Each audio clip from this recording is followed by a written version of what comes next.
አሜሪካኖቹ በርግጥም አሁን ኢራንን ለመውጋትና ለማውደም ጊዜውን አማራጭ የላቸውም። ለምን ኢራን በከፍተኛ ሁኔታ የኒውክሌር መሳሪያ ልትታጠቅ ጫፍ ላይ ደርሳለች። በ1953 እኮ ሲአይኤ ኢራን ውስጥ መፈንቅለ መንግስት አድርጓል። ዛሬ ሚዛናችን ዘላች የመጣን እንግዲህ የጨነቀው እርጉዝ ያገባል የሆነው የአሜሪካ ጉዳይ ነው።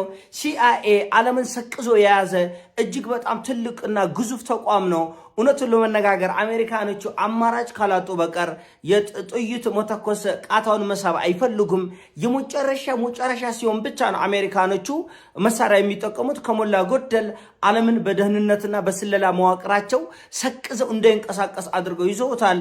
በርግጥ የስለላና የደህንነት አቅም አፍሪካን በፍጹም አልተረዳነው። በርግጥ ኢህአዴግ በኢትዮጵያ ውስጥ ከነበሩ መንግስታት እጅግ በጣም በተለየ ሁኔታ በደህንነት መዋቅር በስለላ መዋቅር ላይ ከፍተኛ ትኩረት አድርጎ ሲጠቀም የነበረ ውጤታማም የነበረ እኔ እስካሁን ድረስ ከሚደንቀኝና ከሚያስጎርመኝ የወያኔዎቹ የህወሓቶቹ ጥንካሬ በስለላልና በደህንነት ላይ የነበረቸው ጥንቃቄ ልክ እንደ አሜሪካኖቹ አማራጭ ካልጠፋ በቀር ኢህአዴግ መሳሪያ አይጠቀምም ነበር። ህወሓቶቹ አማራጭ ካልጠፋ በስተቀር መሳሪያ አይጠቀሙ ነበር። ይሄን ከአሜሪካኖቹ ነው የወሰዱት። አሜሪካኖቹ የመጨረሻ የጭንቅ ካልሆነ በስተቀር መሳሪያ ድምጽ መስማቱን ሁሉ አይፈልጉም። የሚገርማቸው አሁን የኢራን ነገር በነገራችን ላይ ወደው አይደለም። አሜሪካኖቹ በርግጥም አሁን ኢራንን ለመውጋትና ለማውደም ጊዜውን አማራጭ የላቸውም። ለምን ኢራን በከፍተኛ ሁኔታ የኒውክሌር መሳሪያ ልትታጠቅ ጫፍ ላይ ደርሳለች። በርግጥም ታጥቃለች እየተባለ ነው።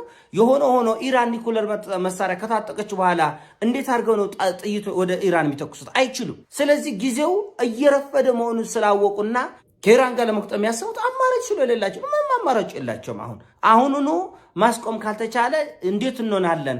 እነዚህ ሰዎች ይዘውን ወደ ሲኦል ወደ ገሃነም ይወርዳሉ ዓለምን በሙሉ ስለሚል ከዚህ ፍርሃት የተነሳን እዚህ ጉዳይ ውስጥ የገቡትና ሲአይኤ የሚችለውን ሁሉ አድርጓል። ኢራንን በቁጥጥር ስር ለማዋል ዛሬ አይደለም ከብዙ ዓመታት በፊት ጀምሮ በ1953 እኮ ሲአይኤ ኢራን ውስጥ መፈንቅለ መንግስት አድርጓል። ጠቅላይ ሚኒስትሩ እንዲፈነቅሉና ንጉሳዊ አገዛዙ እንዲመጣ ያደረገ ሲአይኤ ነው። ይሄን እናንተ በራሳችሁ መንገድ ጎግል አድርጋችሁ ቼክ ማድረግ ትችላላችሁ። ንጉሳዊ አገዛዝ በ1979 እንዲፈነቅል መፈንቅለ መንግስት ያደረገው ሲአይኤ ነው። አያቶላህ አሊ ኻሜኒ የኢራኑ መንፈሳዊ መሪ አሁን አሜሪካኖችን አውሮፓኖችን የሚያንቀጠቅጠው ኻሜኒ እኮ እንዲመጣ ያደረገ ሲአይኤ ነው። እንደውም ፎቶ አንድ ሁለት ፎቶ ላሳያችሁ መሰለኝ። ሲአይኤ ነው። ችግሩ ምንድነው? አያቶላህ አሊ ኻሜኒ የሚፈልጉት አይነት አሻንጉሊት መሪ አለመሆኑን